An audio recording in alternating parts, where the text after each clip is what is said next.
Hi, everyone. Welcome again to the Third and 10 podcast, episode 15 of season 3. I'm your host, Nathan Wynn, joined by my guy, Brian Germanaro. We got a lot of baseball talk and some basketball, but honestly, no football for you. So if you don't like football, or if you don't like the fact that we're not talking about football, you can leave right now because I'm telling you, we're not going to talk about any Giants or any of the other 31 teams in the league. There's literally nothing to talk about at all. So, if you're a baseball fan, though, this is the Jesus. episode. This You wanna, sir, we're just kicking people out here? That's right. If you don't like baseball, basketball, get the fudge out because honestly, this is not the episode for you. But my friend, it's good to see you. How you doing? I'm doing fine. You just kicked out everyone. I'm not as down bad as the Edmonton Oilers, who still have no idea what they're going to do in net right now. They just announced that Stuart Skinner is starting again, the guy that gave up 3 goals in the first period in Game 4. Like, It is, I don't Miss. know what it's so stupid. I have this problem with so many teams, the Hurricanes being the other one.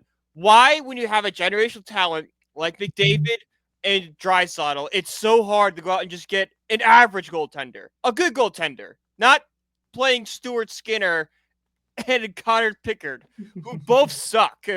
They seem like it, yeah. Because I remember, when I was in LA, I saw a headline on Sports Center saying that Pickard was gonna start, Yes, he started Game um, 5. game 5. Yeah, and then that I thought, okay, maybe that He might. wasn't bad. He was 4. They lost 4-3 that game. I want to say I missed it Saturday night. I was out. Yeah, So me I too. didn't get to sit and watch and digest what happened, but I don't think he did terribly from the box score I saw. Yeah, it was. It seemed like either way, they didn't know what the heck they were doing. That they just No, tried different, and there's not nothing wrong with trying a different goaltender because no, that was smart to Skinner try a was different goaltender because you saw what happened in Game 4. They put Pickard in, and and he was good. he gave it 1 goal with 19 seconds left in the third period. That was Mhm. it. So Yeah, I he was would have good. rolled with Pickard the rest of the series. At least he showed us we got back into a game because of him. We're 1-1 with him in that. Yeah, but now With Stewart, tonight, it took a miracle to win in Game 1, and then the Game 2 loss, and then Game 3 and then 4 they got pummeled. so you said today is gonna be I was gonna be Skinner tonight. You Skinner So tonight in Game 6. I guarantee By you, the way, if they win tonight, I would be 100% right on the Hockey Super Show. Just want to say, prediction was Panthers in 6. I was the mm, only one that said Panthers, and the only guy that said 6 games. So, tonight is your chance to be right, my friend. mm-hmm. We'll see what happens, but yeah, they don't know what the heck they're doing. They're just trying to anything at this point. It seems like They need goaltending. They need to address goaltending. That should be the number one concern for the Oilers this offseason is goaltending. off the top of your head, are there any like good free agent goaltenders that people should be aware of? If Um, not, it's okay. Just Not off the top of my head. It's a very weak free agency class in uh, general. Like Mitch Marner's the only great player on the market right now. Outside of him, there's some interesting names, some good guys, some really good top 6 forwards, but no one to like break the bank over. But they are because the cap is going up $7.5 million. okay, hey, go out there, spend some money on a goaltender because it seems like Skinner or Pickard is not the best option. It seems, from what I can see or from what I can tell, I should say. No, it's a team carried by McDavid and Draisaitl and Bouchard, he's kind of made a name for himself this year. Hmm. And outside of that, it's a bunch of average players and average goaltending. Like Yeah. Corey Perry's a nice piece, but he's not a guy I like going for. He's a middle 6 forward who's gonna retire probably at the end of this year. Mm, so we'll find out. Game 6 tonight. We'll talk about it more on Thursday. The series could extend to 7 depending on how tonight goes. So maybe the Oilers make a comeback, and Game 7 will be in Edmonton if all goes well. But yeah, overall today's gonna be a baseball episode. Shohei Ohtani came back on the mound yesterday. So we'll talk about that. We'll talk about Rafael Devers getting traded to the SF Giants, and the impact it has both on Boston and San Francisco. We'll talk about the Mets and their series over the weekend, and then finally we will wrap up the show with the NBA Finals with the OKC Thunder now up 3 games to 2 over the Indiana Pacers. So my prediction is it's screwed unless at least I can get the team right. But honestly, with the way the Pacers have been playing recently, plus the injury to one of their star players, don't know if that's gonna happen. So, And the legacy performance we had last night from SGA and J Dub. no, J Dub was outstanding. And Uh, SGA in that last quarter, in the fourth quarter, had that great play. I mean, the game was a little out of reach, but the Pacers were kind of building momentum, and he had yes. that block, which turned into the points down end. Like that was Hmm. huge. Yeah, we'll talk about him more later, but he had like 4 blocks, which is Yeah. something I never seen from him, in terms of from a stat line of his. But hey, he's the MVP for a reason, and he proved it Mm-hmm. once again last night. So shout out to those 2 guys, SJ and Jalen Williams, having vintage performances in the finals. But for the Pacers, there's a bunch of red flags that they need to hopefully fix before Game 6 back at home. I will say, look, not gonna be a bandwagon Dodgers fan. Not gonna do that, but I Oh will yeah, say the hat definitely says the that. hat does say otherwise. I know. But it was so much fun. For those of you who don't know, I went to my first Dodgers game on Saturday. I went to Los Angeles actually. Um, so we had our show Thursday. I had work that day as well, and then Thursday night was picked up by my friend. Went to his house to prep and rest for a little bit. We left around 3:30 in the morning to head to LA. We got there like 9:30, which was fantastic. Checked into the hotel early, um, rested up, went to Hollywood Boulevard, so that's where all like the stars Yep. on the floor are and all that stuff. That was super cool to see. And then we went to a Dodger store that was there as well because they had a little shopping center. Um, Told myself wasn't gonna get anything because I had my Jackie Robinson shirt. But man, like when you go into that store and when your best friend is getting a jersey and all that stuff, I'm just like, dang, I low key might get one myself. So I was thinking about getting if I was gonna get any player, I was gonna get Shohei Ohtani because at least I'm not like, I'm not a Dodgers fan, but like at least I'm getting like first an Asian player because I'm Asian, and two, he's like the most well known player on the roster. Um, so I wasn't almost gonna get the gold letter jersey, the World Series jersey World that Series one, yeah. but I settled on the dark blue Los Angeles jersey with Otani's last name on the back. So got that. Cool. Also got some baseball cards. I think I have a Mets player. So when you talk about the Mets, I'll see if I can find the Mets player Yeah. in this pile. But it was cool to get these baseball cards for like $13. Um, so yeah, got a jersey. Um, and then we walked around Hollywood Boulevard. We had this great pizza place called Greco's, New York pizza, really good place. Their pizza's hella cheesy, um, and that was really good. And then after that, we went to Universal. Well, for California pizza, that's good. Yeah, yeah, you You good were point. you weren't spoiled like pizza like I was. Yeah. There's 2 different pizza experiences between California and the East Coast. So, Mm-hmm. is there a specific place that I should know about on the East Coast that's really Oh, good? there's a bunch. We got Sally's, Frank Pepe's, Modern. Those are the 3 big ones in New Haven, and then a Mm. bunch of places in New York. Well, and next time, well, whenever I do go to the East Coast, I'm gonna hit you up again. So that way we Mm-hmm. try these pizza places. But yeah, when we went to Universal Studios afterwards, not the theme park, but the city walk, where all the stores are and stuff. And went chilled there, and then came back, and then rested up, and then Saturday went to the game, and then yeah, it was heck of an experience, man. We had my first margarita ever in this Whoa. cup. I know it was super cool. Hey, I told myself, look, man, this is a once in a while type of experience, and might as well go all out, or not go all out, but just have fun and enjoy myself. So they gave me this cup with the margarita. It's like a strawberry margarita. I think it was hella Mm-hmm. cool. They have a glove in there, Yeah, which that's is cool. cool. The glove in the middle is cool. I know. Shout out to that, to the Dodgers, man. So that was Kershaw versus Tanner Roop of the SF Giants, and then yeah, so Kershaw got the job done in the first inning. A little scary, but he got through the first, and then Shohei Ohtani came to the plate. This guy, I swear he has so much aura. Um, because he came out to his walk up song, but I thought his walk up song was "The Show Goes On" by Lupe Fiasco, Mm-hmm. but he changed it, I guess, to to the song by Yeah, I'm Michael feeling good. Bublé. Yeah, and I was like, oh, this is lit. And everyone was like, heck, really loud and stuff. And I first at bat, dinger to right, because I'm sitting in right field, Right. and it's a dinger to like towards us. It's a holy. It's kind of weird because you see the ball in the air, right? But like from our vantage point, it's hard. It's kind of a little hard to see if it's going to be like a pop out to the fielder or if it's going to be a home That's why you gotta run. check the outfielders. Yeah. Oh, we did. It's what Trust the me. outfielders are doing, Sal. It's an old broadcast trick. Is if the outfielder stands still, it's either ball hit right at him or it's hit over his head. If he's going back, it's over his head. If he's going in, it's a pop out. Well, That's it that's all. was. That's all I was told to how to judge fly balls is how does the outfielder react to it. Well, it was over his head. All right. It was. I forgot who the fielders were, and no one gives a fudge anyways about them.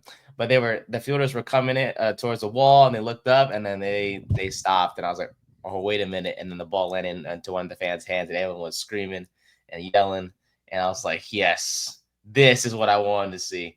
So Otani hit two dingers, including his 250th, which we saw as well. Security had to come down they were like near us, and we were like, what the heck's going on?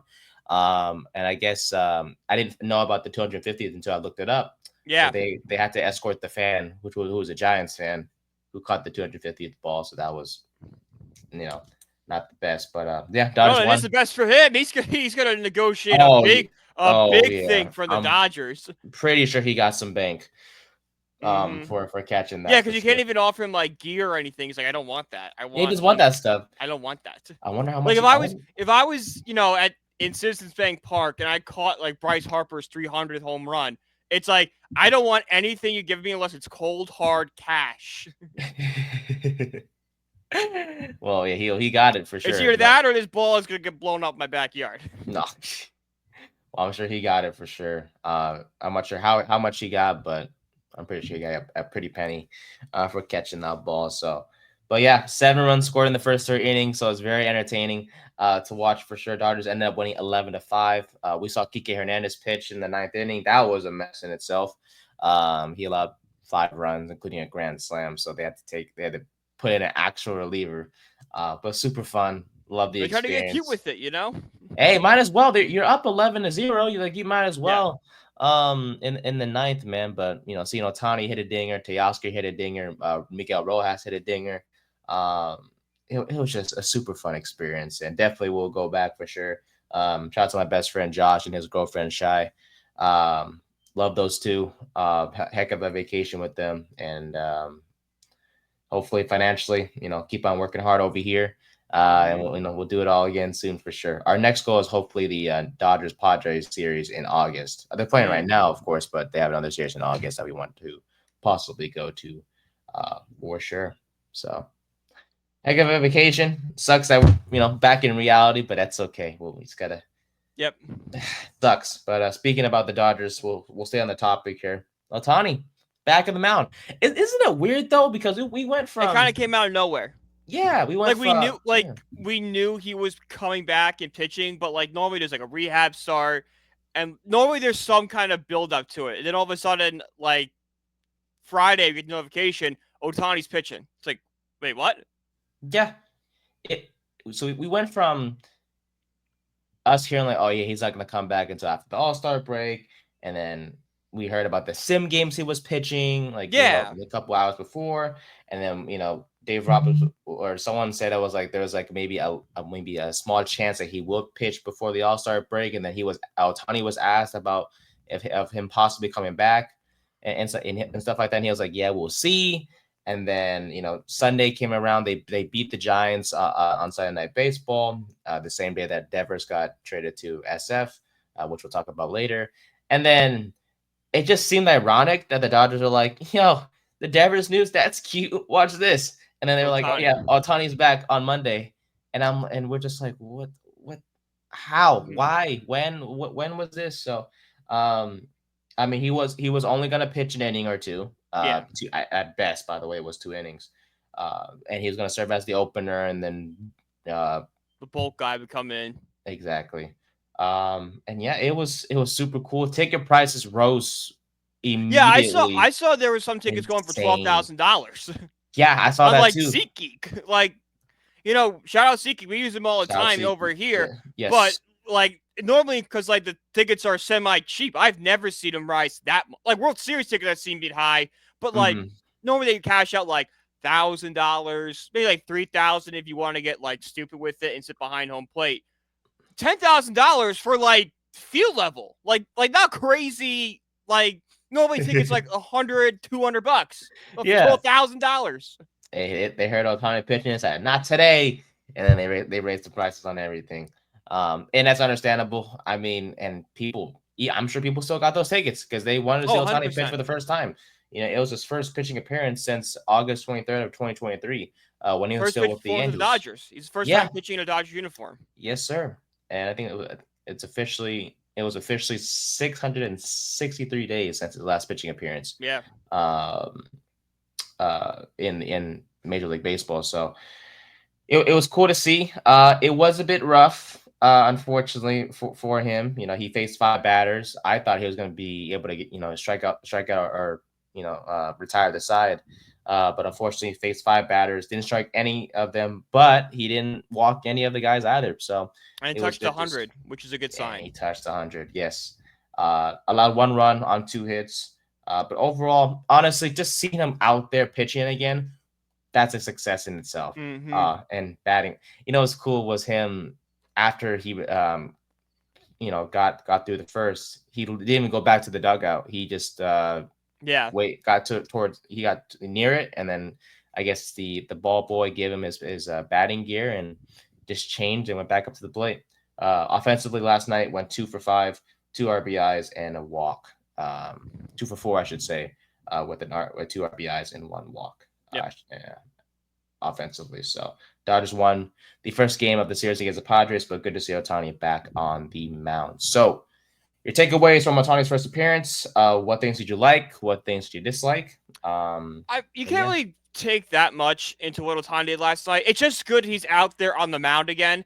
And I talked about how like it was a surprise when you're Shohei Ohtani and you're able to, do both. Hit for a high level. There is no rehab start. You can't send him down to AAA Oklahoma City and have him pitch, 5 innings. You just can't do that because you lose your bat. You lose that bat. That's such an important piece of that lineup. But the fact that he'll go out there, touch 100, not look, sporadic. Like he was definitely rusty last night. We haven't pitched in 663 days.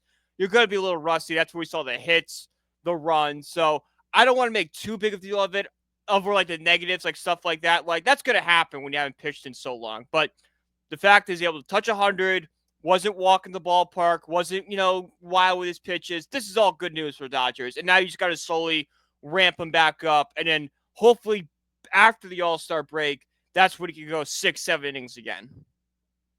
yeah, I heard that the sim games that he was pitching, it was actually more taxing on him compared to just pitching in an actual MLB, Yeah. actual game, I should say. Um, So applaud the Dodgers and he was like pushing to pitch in an actual game. Like he was, Which is good. It's what you yeah, want. Like, it shows he still cares about his craft. He still wants to do both. That's good. like he badly wants to keep doing both. Like, yeah, he's so far this season outstanding offensively. He's at 25 home runs, over 50 RBIs. He's been fantastic. But he came here right to America to do both, and for him to be able to push himself and believe in himself that he's ready to pitch again, and the Dodgers honoring that request for him to pitch an actual game. Props to them. And you mentioned that he was a bit erratic control wise, like he missed a lot of balls to the glove Mm-hmm. side, I should say. Um, so the command it didn't seem like it was there, and he reached, I think, 3 of the 5 batters he faced. It reached to like 3 ball counts, and honestly, the umpire was a bit generous with some of the calls that he gave. But I will say, during the Machado at bat, and I'm sure you saw it too, Machado check swing, but that check swing looked a little too far. But they called it a ball instead of a Those strike. are And always 50-50. Like, yeah, you kind of have to, like, that's such a tough thing to do. it And I is. know I've heard rumors that like I think the Atlantic League is trying to come up with like a way for camera angles to do it. Even that, it's so hard to tell. Like, well, did he go all the way? It's I It's always give tough. a pass for that because it's just it's so bang bang. It's so hard to judge. Yeah. It was that strike three would have ended the inning, but unfortunately that would the bad bat continued with Machado, who ended up hitting a sacrifice fly to bring Fernando Tatis home to make it 1-0 Padres in the first inning. But overall, the command will get better, and he'll improve on his control as he continues to pitch. But yeah, the velocity was there. He had 9 4-seam fastballs, and the on average hit 99 miles per hour. And then, like you mentioned, his fastest pitch topped out at 100.2 miles an hour. So very, very good to see. And honestly, a welcoming sight for this Dodgers pitching staff because holy crap. Yeah, Glass now's out still. Blake Snell is out. We saw Blake Snell actually for his bobblehead night Yeah. yesterday. But over yeah, they're both still out. Sasaki had a setback with a shoulder injury because I think he was shut down from throwing, and we according to Dave Roberts, they might have to live life without him for the rest of the season. So Which that sucks. is yes, because they just signed What him is this. going on? Like, I don't there's know. something wrong with the way the Dodgers, whether it's the pitching coach, their pitching lab, because we know we have one. There's something in the way they're telling their guys to pitch that's leading them to get injured. All right? Mhm. Because, yes, pitching is dangerous. We've seen pitching injuries up across the board. But this is back-to-back seasons out for the Dodgers where it's double-digit pitchers on the injured list. There's like I said, pitching injuries are up across the board. But the fact that the Dodgers are having so many injuries, there's something wrong in the way you're telling your guys to throw the baseball. Mhm. Yeah, I'm trying to look at their injury list Like right the now, and Mets this season have had two guys, I want to say, have like pitching related injuries.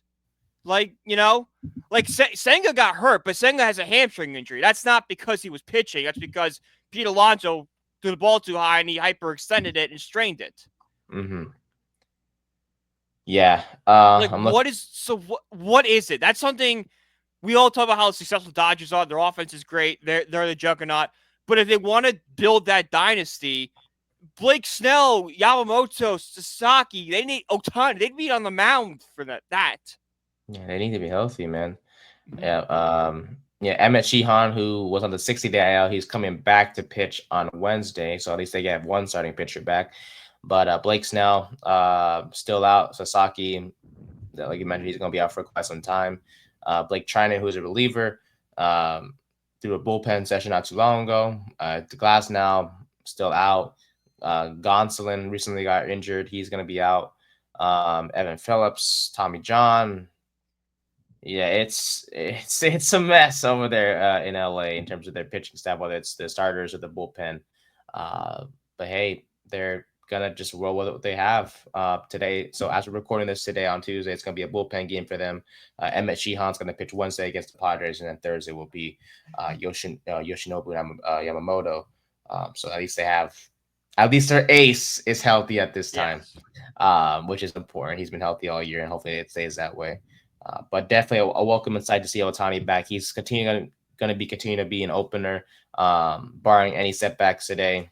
They wanted to see how he feels and talk with him about all those things. So we'll see what happens for the future in terms of his pitching. But if anything, it's going to continue to be an inning or two to start, and then go back to hitting and have a bulk guy replace Yep.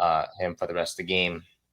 But definitely, we'll see the build up to having him pitch, a full game or as much of a full game as possible, and we'll go from there. But welcome back, Otani, to the mound, and thank you for hitting 2 dingers on Saturday for my sake. I love seeing offense, as you know, when it comes to any sport, and for him to hit 2 of them.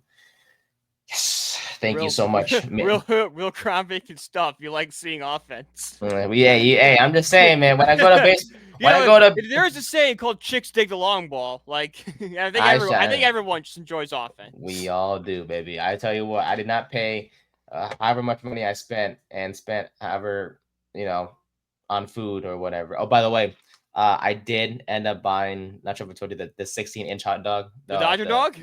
no. It's called the Slugger. It's a 16-inch Ah, hot dog with corn, and sour cream and a pound of fries on the side. all right. You have the corn and sour cream on a hot dog? No, no. Okay, That but sounds disgusting. it wasn't a hot dog. It's a sausage slink.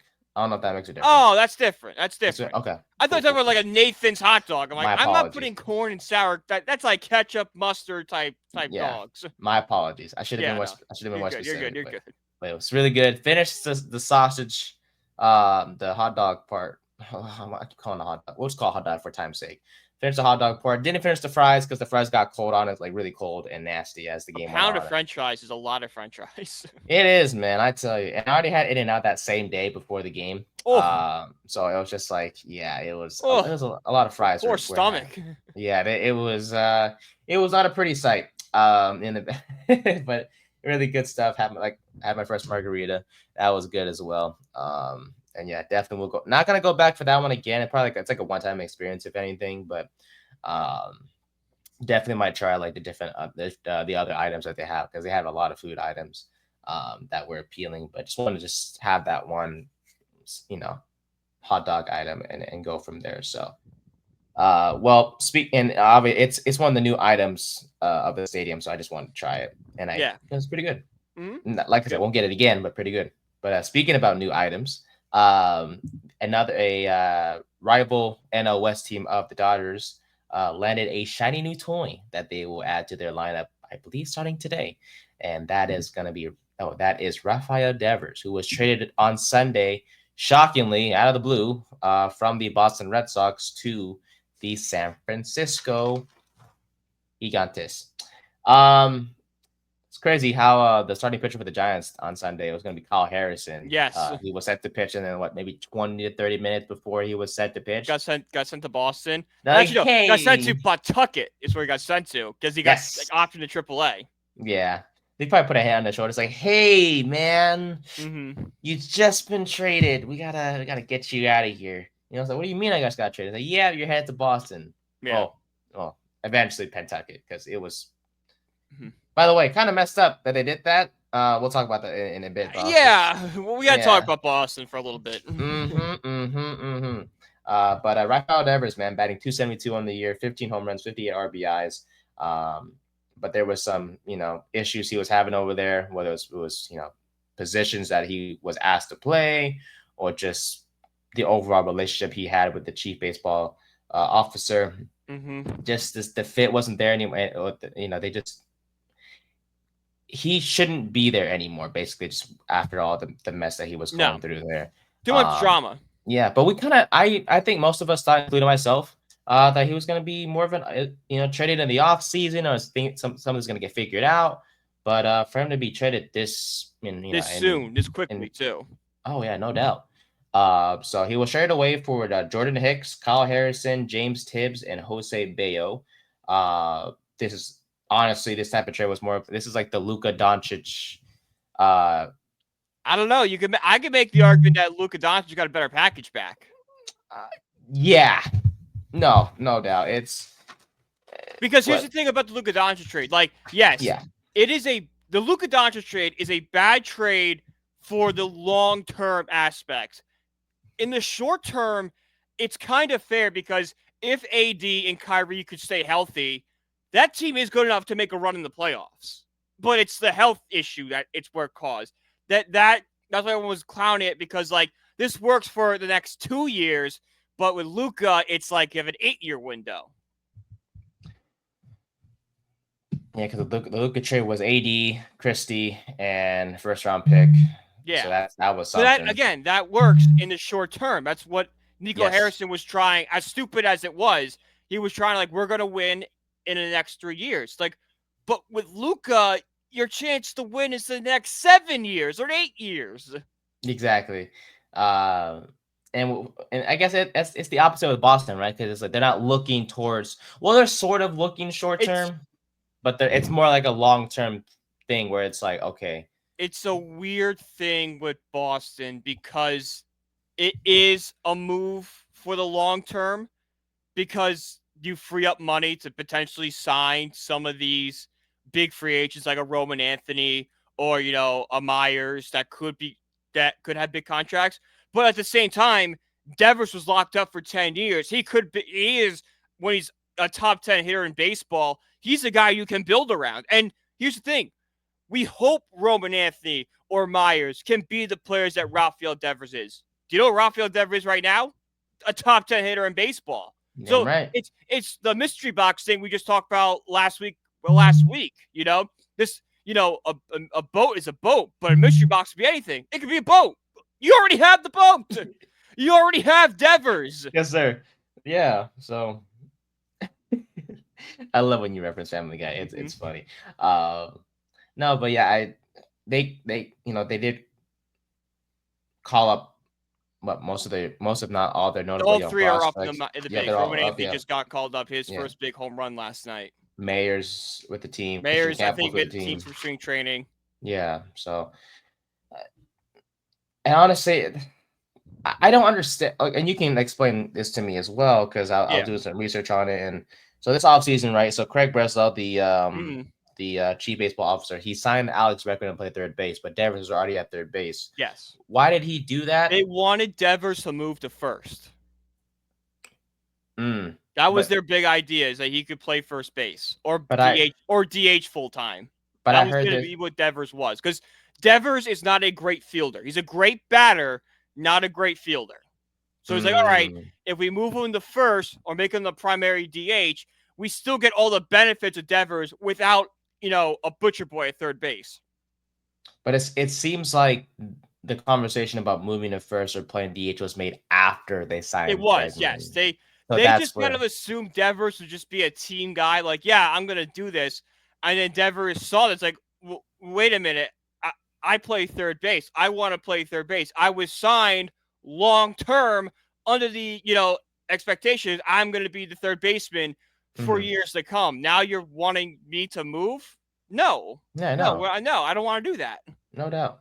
So that, when Bregman was signed, that relationship between Breslow and Devers definitely took a turn for the worse. And then, even he didn't want to play first base, and especially after the Tristan Casas injury, I heard he still didn't want to play first base. He was like, no, I don't want to play any of that. I play third. That's what he. Yeah, that's that famous clip of him in spring training when the translator was trying to help him. He's like, no, I play third. That's it. Third base. He already begrudgingly went to go play DH, obviously, because what else he was gonna play after Bregman was signed. So that relationship between the Breslow and Devers was just messed up after that signing. And well, it's also a thing is Devers is not a Breslow guy. Devers is a Chaim Bloom guy. Devers' long-term contract was signed by Bloom. The other guy might not want to sign him along with that. I didn't know. I thought his name was Shane Bloom, but yeah. Well, no, Chaim Bloom. Yeah. Well, thank you for letting me know. And now I know. That was in St. Louis. But here's the thing about Chaim Bloom. Chaim Bloom got such a raw deal in Boston because his first move was the Mookie Betts trade, which wasn't his move. That came from the higher up. That came from John Henry. John Henry who's the owner of the Boston Red Sox, the owner of Fenway Sports Group, who is a major part of this, as they do own Liverpool as well. And all their attention since 2018 has been more on Liverpool than it has been on the Boston Red Sox.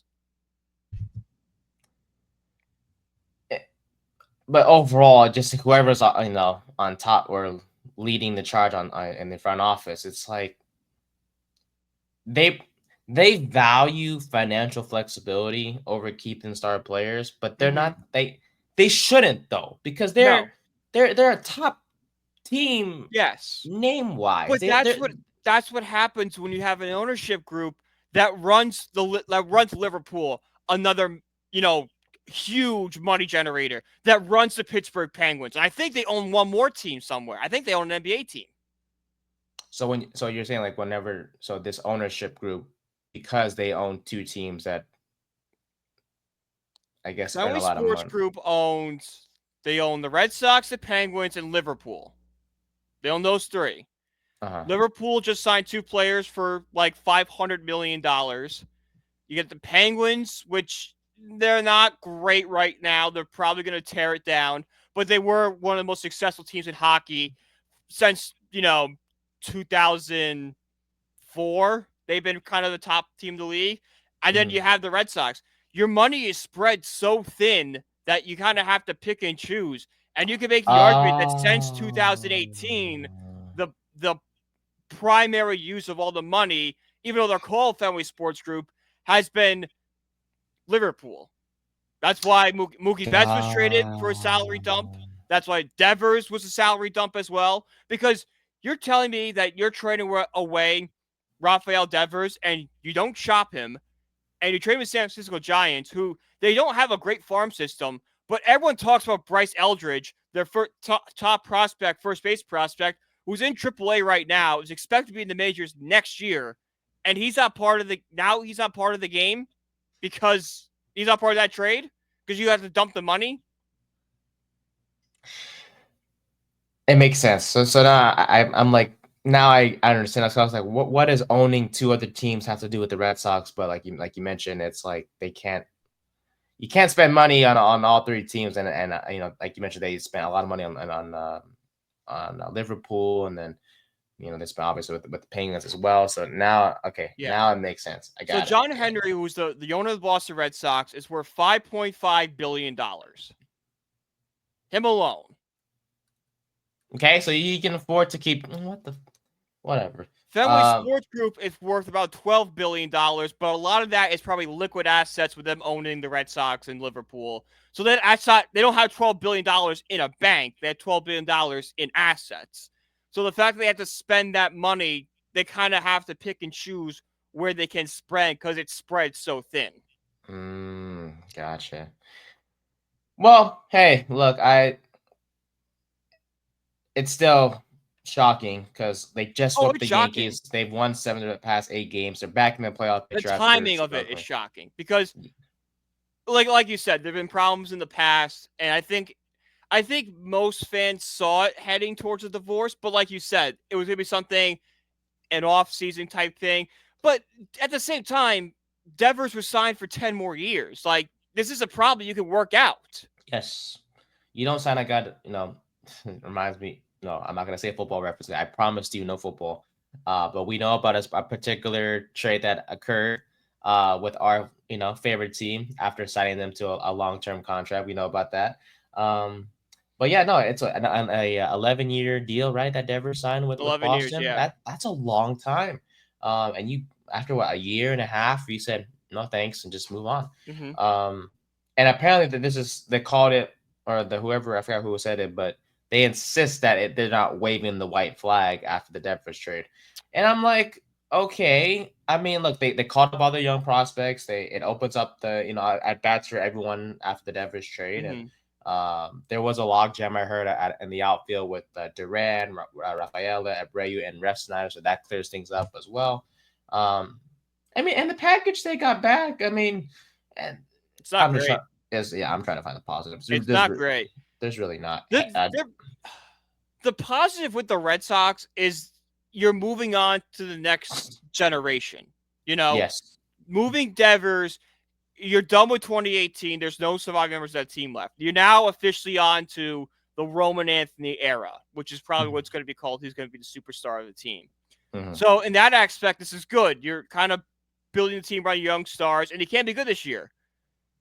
But you're so young, so inexperienced, it kind of pushes your contention window a couple years. Like, the Red Sox could sneak in, but I don't think anyone expects them to do anything. Like, their championship window is now open 2 years from now. Whereas if you have Devers, a guy with postseason experience, along with Bregman, hey, those are 2 guys that could carry a lineup in these big moments because they've been there before. They know what it takes to win in the situation. So losing him takes away any chance of a run from this season. Yes, sir. Yeah, I'm looking at the package they got back. Harrison, 23 years old, but has a 4.56 ERA this year so far. He's a talented he was a top pitching prospect. He's a really talented guy. He just needs to figure it out. figure it out. And so far, he hasn't really done that. He's in AAA now, but he could be caught up later on in the year because the pitching staff doesn't look too great in Boston. I mean, Tanner Hook's hurt. Apologies if I said that wrong. Mhm. Bueller and Giolito are bad. I think their ERAs are in the fives. So Yeah. that's not looking too good. Jordan Hicks is look, maybe he turns it around as a bullpen piece again. I mean, the Giants tried him as a starter. Didn't look too great last year, nor this year as well. So hopefully going back to the bullpen. Tibbs is a first round pick from last year, batting 245 in high A or single high A, I should say. But he's like a wait and see guy, and I never Yep. heard of Bayo, whoever the other Bayo, whatever his He's name the is. outfielder, right? I think it's a pitcher, I believe. Pitcher. So Actually, the yeah. outfielder, I know they got an outfielder back. I forgot his name, but he's like a guy Tibbs. in single A. Like Tibbs. we're not going to see him for 5 years. Yeah, Tibbs. It's a wait and see. Maybe he shows out in Double A and Yeah. gets Triple A. Who knows? But like it's a wait and see. It's a first round pick Mm-hmm. from last year. So, yeah, for Boston, it's clear.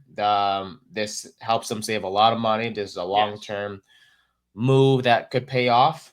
And then with the money they just cleared up, it can definitely help allow them to go get some help and with their pitching at the deadline or in the offseason, whatever they decide to do. But right now, man, their offense just looks worse. Yeah. Because there's Bregman, not that big threat in the lineup. there really isn't. Like Bregman's a great player, but like he's kind of been regressing in the next couple of years. These prospects are nice pieces, but at the end of the day, they are prospects. They don't have the pedigree. Devers was kind of the guy the lineup was built around in a way. And now that he's gone, it's missing that identity. It's missing that face. Like I mean, right now, I guess it would be Bregman, maybe Durant, but they're not. I don't fear them like I would fear Rafael Devers coming up. No doubt. Yeah, when you have Abraham Toro batting high in the lineup, that's already a bad sign. Yeah, that's a problem. Yeah, I would know. Watching him play with the A's, not the greatest thing in the world. Plus, I think their backup DH is Remy Gonzalez. Never heard of him before. So, for the average baseball fan, you do not like what Boston is doing in the short term. I love what the Giants are doing, though. The Giants for years have been trying to get that big name free agent to sign with them and take their money and just haven't been able to get it. And they finally did it. They finally got the superstar. Mm-hmm. Yeah, we talked about it when we did our division previews for this upcoming season, and we talked about the Giants and like, yeah, they signed Chapman, yeah, they signed Adames, they signed Adames, they already had Chapman. Apologies. And then they signed Verlander too, but it was just like, and it's a mid off season, they maybe could have gotten someone a little bit bigger name wise, but Adames was their biggest name and helped address their weakest position, which was shortstop. After they had Carlos Correa in their grasp and missed it because of the ankle injury. Mm-hmm. They had Arson Judge for 30 minutes. Really good player. Before that, Arson Judge is amazing. Before that all fell apart and he went back to the Yankees. Yes. Like we all make fun of the Blue Jays for not being able to sign a big free agent. The Giants were the ones that kind of started it. And then they finally got their guy. And shout out to Buster Posey for this is first year. Did you read Buster Posey like the quotes he had after I didn't know. So Posey said he was so nervous about it because at the end of the day, I'm bringing a good player, so I have to do it. Like it wasn't like we both love analytics on the show. I write about analytics a lot when I'm doing coverage for Rising Apple and Call to the Pen. I lean on analytics heavily. However, it is funny at the end of the day where it's like these guys, like, I don't care what the paper says. Rafael Devers is good. We're getting him. Like that is funny. That screw it. Go get him. Yeah. First as a GM, way to make a move. And honestly, in the end, Posey is a legendary Giants player, no doubt about it. Everyone knows who he is. Even the average Giants fan knows who Buster Posey is. That's how I think there's a time that even if you weren't a big baseball fan, you knew who Buster Posey was because he was the face. Even when Mad Bum was great that 2014 run, but if you look at that whole Giants dynasty, Buster Posey is the name. Yes, sir. It's always Posey, man. And look, this trade is. I didn't even doing those insurance commercials for a while too. I forgot what insurance company it was, but for years Posey was the face. He was always doing insurance companies. Look up real quick. Insurance Assurance? Yes, Assurance. insurance. Yes, Yes, yes, yes, always yes. doing those commercials. But yeah, no, this heck of a move by SF, man. I mean, for them to get Devers, this is a note that I found interesting. No player, whether on Boston or the Giants, are projected to have a better batting line this season than Devers. Exactly. Like that just shows how good Devers is from an Mm-hmm. offensive perspective. And yeah, like you mentioned, they needed a superstar. They landed their best hitter since, ironically, Posey. Yeah, they've been a So 30 home run hitter since 2004, yeah, it's been quite some time which since is someone kind of hit. crazy. They won 3 World Series without a 30 home run hitter. Yeah, and Devers might be the first to break that streak. I would be shocked if he wasn't. Yeah, currently at this Stunned. time, yeah, batting 272. I'm gonna need your help with this one. So the bat, so the this is so Slash line, yeah, so it's called the slash line. So what's the first number is average batting average, on batting base average. percentage, slugging. Thank you. Got it. Okay. So and OPS is a combination of all those three. A combination of on base and slugging. Got it. OPS, on base plus slugging. Thank you. Yeah. I apologize. No, you're good. You're good. I literally was like, I was gonna look it up. I was like, nah, I kind of want to Yeah. ask you because you know more than I do. So okay, cool, got it. Okay, so his slash line is 272, 401, and 504.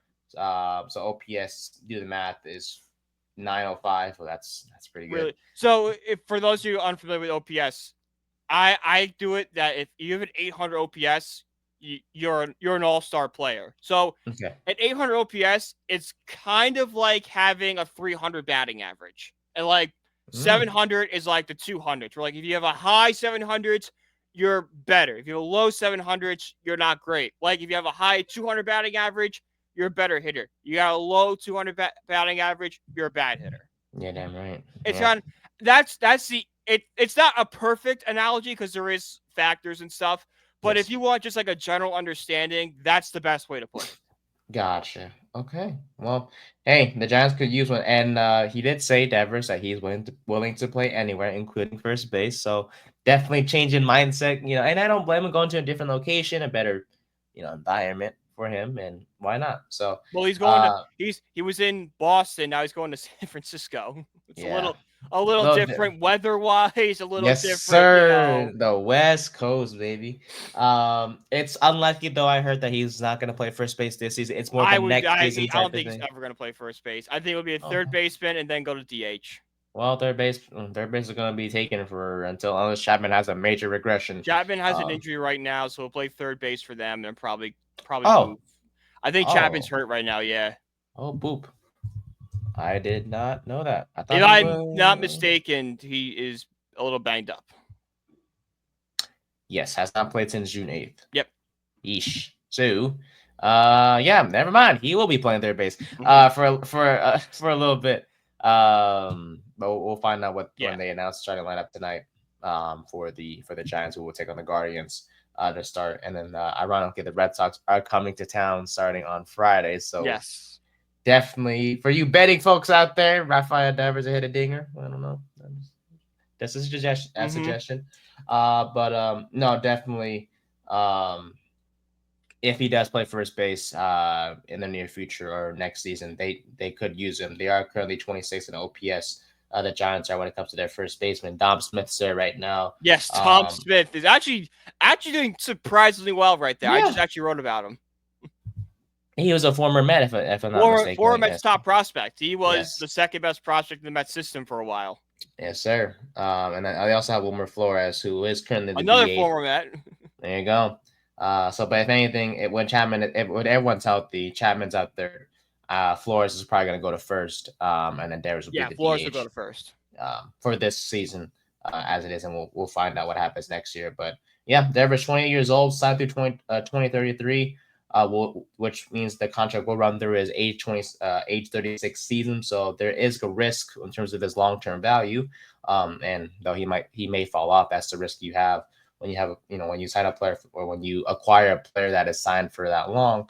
But he's been a consistent hitter throughout his career. Overall, this is a win for SF, whose pitching staff is third in ERA, and you add, a boost to your offense with Devers, man. You had to do it. You had to do You it got to if you do it. were San Francisco. You got to do it. Your first four batters looks like this: Lee, so Jung-Hoo Lee, Adames, Elliot Ramos, and Devers. That is a heck of a four. Not as intimidating as the Dodgers per se, but it's still a really good starting four batters at the top of your lineup, and you have the other guys Tone behind them. setters.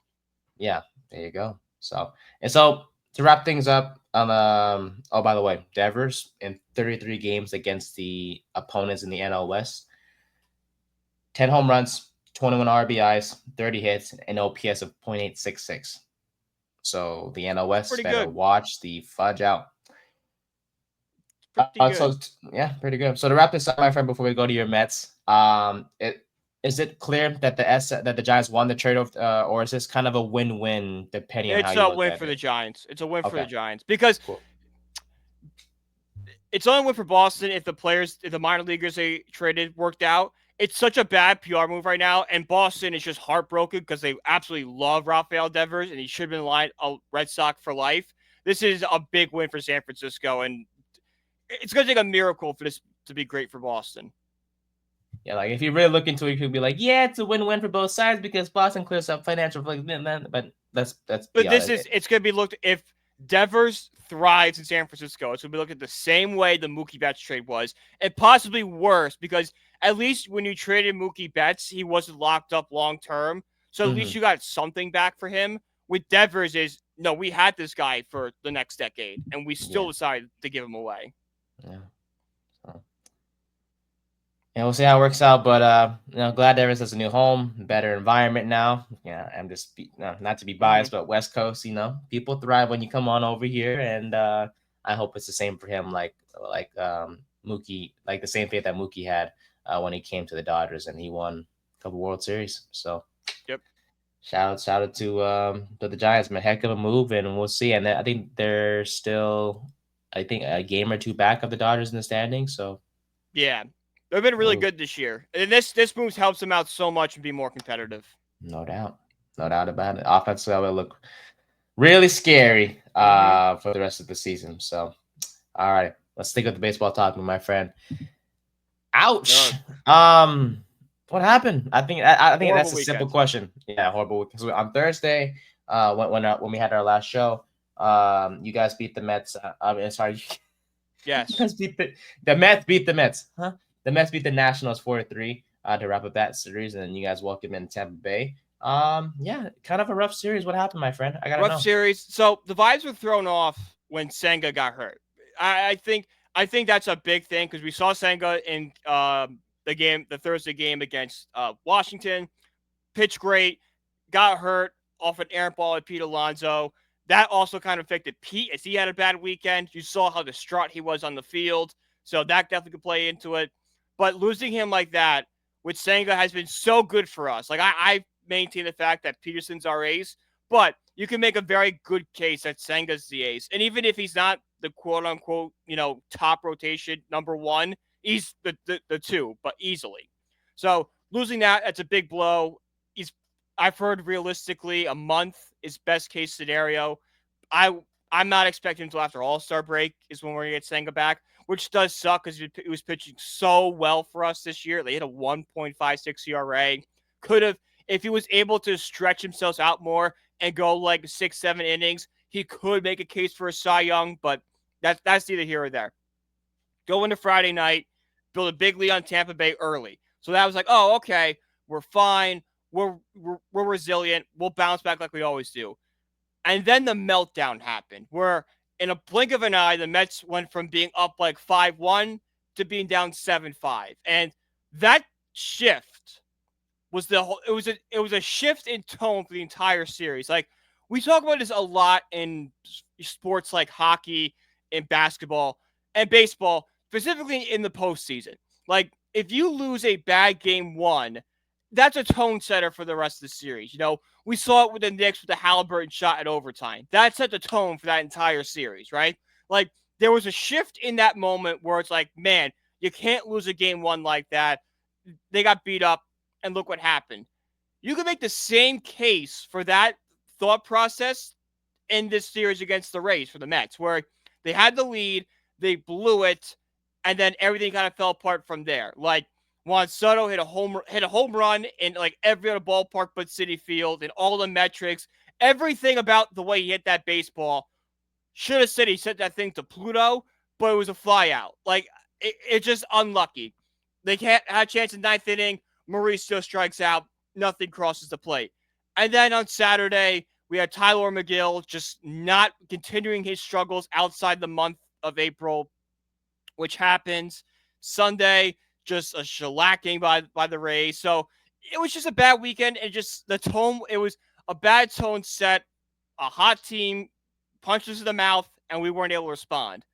Am I worried? No, because that happens in that's baseball, Susan. That happens all the time. You win 60 games, you lose 60 games. It's those 42 games in the middle that, is what decides it.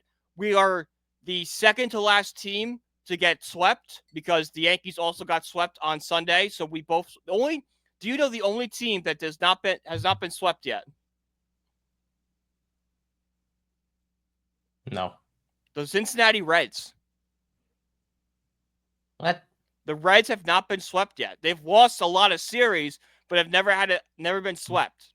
So like that just shows you how have the Reds not been swept, but every other team in baseball has been. A lot of really good teams. The Dodgers got swept before we did. The Padres got swept before we did. The Tigers got swept before we did. So that shows you how good we've been. It's gonna happen. It's a tough stretch. The Mets can rebound tonight. This is the most important stretch of the season coming up. We have 7 games against the Braves and 3 against the Phillies in the next 10 games. We're playing 3 against the Braves starting tonight. Correct. Then we're going to go to Philly this weekend, and then the Braves are going to come to Citi Field on Monday. So, this is the first game in Atlanta since the doubleheader last year, the last game of the season, when the Mets had the heroic home run by Lindor. And even with that home run, Atlanta still is that house of horrors with the Mets because of 2022, because of the 90s. We always have this thing. The Mets can bury the Braves tonight. They could, if the Mets are able to go 5-2 against the Braves this series and really just, kind of put that final nail in the coffin, that will, I think, make us confident the Braves are gone. And then it's a two-horse race between us and the Phillies. So, rough series, got to rebound though. Yeah, I'm right. It is anytime the bounce back, it's right now because when you like you mentioned, it's a statement. Like I know the Braves are bad, but we have just been so tormented by the Braves organization over years that if we're able to win and win big, it shakes. Everyone will quickly forget about what happened with the Rays on Sunday. Yes, sir. And hey, when you face 2 division rivals coming up on your schedule, this is a perfect chance to extend your lead in the division. So the Braves are in 3rd place right now, and then the Phillies are in 2nd. No, they're in 4th place, I think. I believe the Nationals are in 3rd. Oh, they just passed them. Oh, I could be wrong. Last time I checked. So let's see. Hang on. You are correct. Yes. No. Braves. No, the Braves jumped them again. Yeah. 2 games up. If you sweep them, but they're 13 games back of us. So if we win 5. Well, that turns into 18 games back of us. Yes, sir. Let's see, they win 2, so 13, 16 games back of us. Mm-hmm. That's a big deficit. It still looks it looks like a 2-horse race still right now between you guys and the Phillies. Yeah. But if you guys beat the brakes off the Braves this series and you beat them again when they come to Citi Field, it's really just going to be. And then you have the 3-game series with the Phillies this weekend. That's right. So you can, you take 2 of 1 for them. Well, now back up to 4. Yeah, you can not only knock out the Braves during this next 10-game stretch out of the division race, but you can also extend your lead over the Phillies in the division, which is important because Philly, they're a pretty good team at their own. But hey, Mets are at the top of the East as of this time. And you couldn't ask for anything better. Well, obviously you could, maybe not get swept over the weekend. Yeah, no, but maybe take the Friday game. If we lose Saturday, Sunday, it's whatever. But if we win Friday, it's like, okay, it's fine. You took 1 of 2. It's a red hot Rays team. It happens. It's just the way they lost. It's like, man, We could have won. Red hot. It's the race first team. time the pitching kind of fell apart for us this year. Red hot race team, huh? Mm-hmm. A team with no ballpark. Yep. And second place in the AL East. Well, the AL East is a mess. Oh yeah, Yanks got it. It's a mess now because the Red Sox are making noise, but after this Devers trade, you just kind of feel like all the air was out of that balloon. Man, Orioles are trash. Yeah. Talk about it. So much had high expectations. They don't have pitching. They have no pitching. What do you want them to do? They have Zach Eflin, Charlie Morton. They're 1-2 starters. I like Zach Eflin. Zach Eflin sucks. I know. No, the A's are 6-4 in the past 7 games. Oh, they made up for the 1-19. Oh yeah, they sure did. All right, they're still 12 games back in the division, but hey, Nick Kurtz hit a walk-off homer last night. Pretty good, 440 something feet. You understand why I said it slowly? Yes, Anyways. the talking baseball. Yes, sir. So that was fake, right? That was fake. Okay. That's the new. That's baseball's version of Sentinel. I still get scared because I don't. It's baseball's version of NBA Sentinel. If I say too fast, I'm gonna look bad. But you know who didn't look bad in this last segment of the show? Hey, not just SGA, but also Jalen Williams, who has been probably one of the most not unknown, but just surprising number 2 options on an NBA Finals team. But he's been so He didn't get the hype that Chet got, so it kind of made him the third outcast. But he took the most advantage being that 2, with Chet being out for 60 games this year. He's been out for he was for a long time. But yeah, talk about Jalen Williams, man. 40 points. He's been great, honestly, this entire series. Obviously, the story is always about Shai Gilgeous-Alexander, blah, blah, blah. But Williams has stepped up in a major way. And hey, 40 points, 6 rebounds, 4 assists. Heck of a performance, man. And the Pacers, that like they always manage to do, they did, reduce the deficit to 2 at one point in the fourth quarter. Yeah. Pascal Siakam was on a tear to start the fourth quarter for Indiana. But hey, Jalen Williams, when the world needed him, when the Thunder needed him most, he came through. Heck of a performance by him. The reverse Avatar. Yeah. I'm laughing because I still don't freaking get it. You don't get it? No. You didn't watch Avatar: Last Airbender on Nickelodeon? No. What you watch with the kid? A lot of stuff. Show was awesome. I watched The Wiggles. I watched Super Y. I watched the Mickey Mouse Clubhouse. I watched. Right. What would you watch when you were over the age of 4? Over the age of 4. Power Rangers. I watched Power Rangers too. Okay, see, at least. But you didn't watch. Avatar is on the same channel. Nope. Wow. I am sorry. But it's okay. It's okay. It's too late now. No, but definitely the bigger story from this finals is Tyrese Halliburton, who suffered an ankle injury or a calf injury in the first half, left for a little bit, came back in the second quarter. Did not look the same, but 0 for 6, had 4 points. He's not been great these finals. Like, he has great moments, but if you look at his stats in general, it's kind of left a lot to be desired. Yeah, that's just how good. Okay, I mean, it's more like, honestly. He had the great shot in game 1. How many points did he have that game? 12. Before that shot, 12. Yeah, he had 14. Still, that's not a finals performance you want your superstar having. He had the big moment, yes, but like you also would want him to have like 25. Yeah, that's when you're in the finals and you're the superstar of your team. I remember us me and my buddies were trying to come up with parlays, and we're like, Halliburton's over under is 16.5. That's disrespectfully low. I didn't kept dropping. Yeah, for good reason. Mm-hmm. He didn't look good at all, and honestly, he's gonna be the major story before Game 6, because it's like it is gonna be back in Indiana. How is he gonna look? I mean, when he came back, he did not look good at all. Siakam, picked up the slack at 28 points of the team in scoring. TJ McConnell had 18 off the bench as well, including Indiana had 13 of Indiana's 34 third quarter points. So shout out to McConnell. But dude, I don't know, unless Neesmith and Matherin step up for Indiana if Halliburton's out or limited. This series is over. So yeah, damn, I was gonna be right. I thought you were a I was game gonna away be from being right. If Pacers take Game 5, you probably take Game 6 in Indiana. But Indiana. this changes everything. OKC 1 win away from holding up the Larry O'Brien Trophy. So But hey, I mean, next time we talk, we could have 2 champions. that is correct because Game 6 is I believe it's tomorrow. tonight. For Game 6 is Thursday night. Actually, no. So we will have one with the potential. Game 6 is Thursday, and I believe the NHL's is tonight. Got it. So barring a comeback by the A Oilers, week from today, we'll have 2 titles. there you go. So alrighty. Well, otherwise, anything else on the finals, my friend? I mean, just simple. Nothing. Indiana. OKC was crazy last night. They were defensively. Great they were fan great. base they have over there. Yeah, defensively they were great as well on the court.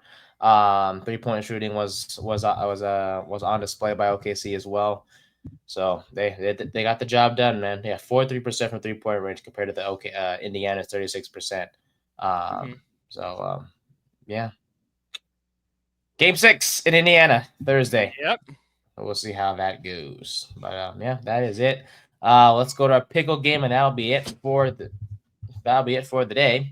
But yeah, I know how to play pickle. I've done this before. What the heck? But anyways, all right, let's do it. Who is going to be our first guest of the day, my friend? Let's go with Francisco Lindor. All right, I love it. Let's do it. All right, he's a. I was gonna say he's a switch hitter, so they have to do both. Got it. Okay, so he is either a NL West or Central or AL West. American League. American East. So he's either Central West or AL East. Okay. Maybe it's Devers. That'd be crazy. I know, huh? It's an NL West player. Oh, the Doyers. So he's either old or young. Give me Yamamoto. I like that. So they set the world up. Oh, that's not a Dodgers player. Okay. It's a righty though. Carroll's lefty, isn't he? Who? Carroll. Yeah, I think so. Better not be a Rock. Oh, what's that Rockies player? The one that's doing good right now. Brent Goodman. Yeah. Right, is that his name? Not Rocky. Man, damn. Jeez, what country is he from? From some random country. He's probably Venezuelan. Is what he is. Probably. Okay, so either Diamondback. Luis Gurriel. I believe he's Venezuelan. Cuban. Close enough, yeah. We'll do it. Damn. Cuban. All right, Cuban. So he's nice. a Cuban player. Player on the Padres. Tatis? Tatis is from DR. Arrays? No. Yeah, he might be Cuban. He might be Cuban. I'll look it up real quick. Venezuelan. Damn.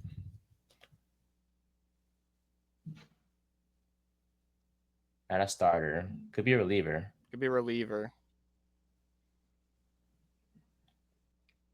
I watched them yesterday. Mm-hmm. I literally watched the whole damn game. Machado? Puerto Rico, no. Machado's Puerto Rican. No, he's Puerto Rican, I want to say. Yeah. USA. What? He might be born in Florida.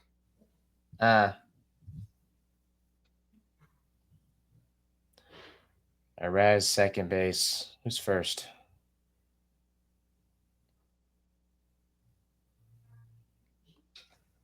I'm trying to think. We haven't played the Padres at all this year yet. Or, I don't think we played the Padres yet. Yeah. Damn. It's going to be some relief pitcher on the Padres, which is the worst part. Is Garcia a reliever for the Padres? There's a Try, bunch of Garcias. I'll try it. No, there's no Garcias. I'm thinking of Luis Garcia from the Dodgers. 38. God damn, that's old. Who's a reliever? Oh Who's their boy. closer?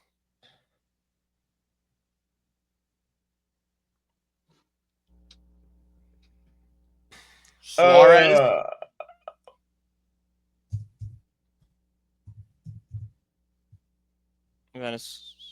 Venezuelan.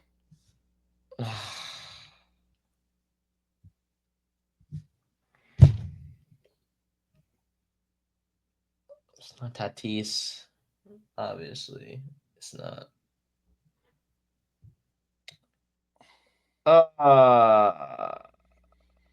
Maldonado? Yeah, that's what I was thinking. I don't think he's Cuban though.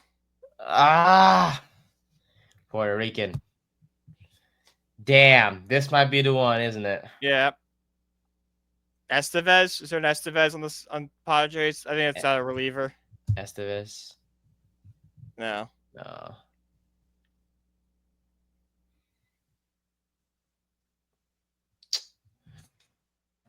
Oh my god. Okay. Bullpen.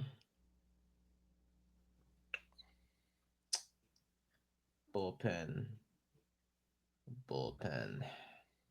Has to be a bullpen piece. Is there like Estrada? Is that a bullpen guy out there? There's some guy with an E out there. Nah, it's a 26-year-old American. US. Fudge! I guarantee you, if we don't guess it, it'll just It's like what's the Jackson name? Merrill. Like, no, he's American. Yeah, shit. Gavin Sheets. Is he really Cuban somehow? Yeah, no. Oh, Vasquez? Is there a Vasquez out there? I think there's like a pitcher. he's Dominican. Dominican. Whoa! Who is your closer? Uh,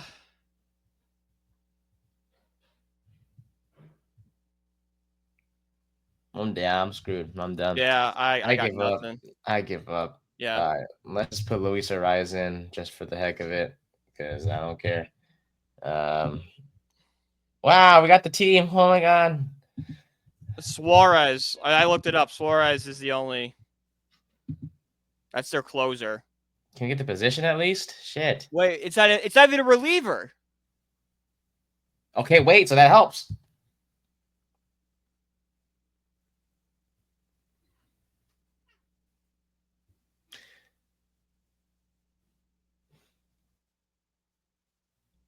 So it's not Tatis, right? No, So Tatis is DR. So he's right field. Yeah. Okay. So not right field, not left. It's like a holiday, I think. What in the glitch? Okay. Well, you said what it is? It's like a holiday out there. I think.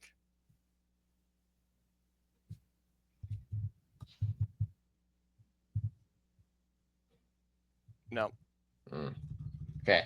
So it's not shortstop. It's not DH. So it could be second base. No, it can't. Well, could. Oh, what's his name? Oh my god. Iglesias? Oh my god, no, don't let it be Iglesias. I hate this game. Let's go! Oh my god! I knew it. The only. Oh, I didn't change the damn screen again. Gosh dang it, Nate! I knew I forgot something. Okay, so I swear the only reason I know that they put him in as a pinch hitter yesterday, and I immediately thought of you. I was like, oh my god, it's your guy. Well, or Matt, obviously. Wow. I didn't even Not think today, Iglesias. Satan. Wow. Not today, Satan. Not today. Not today. I watched the games. I'm not no casual. But no, shout out to him. Thank God we got that one. I thought it was gonna be the first game we did.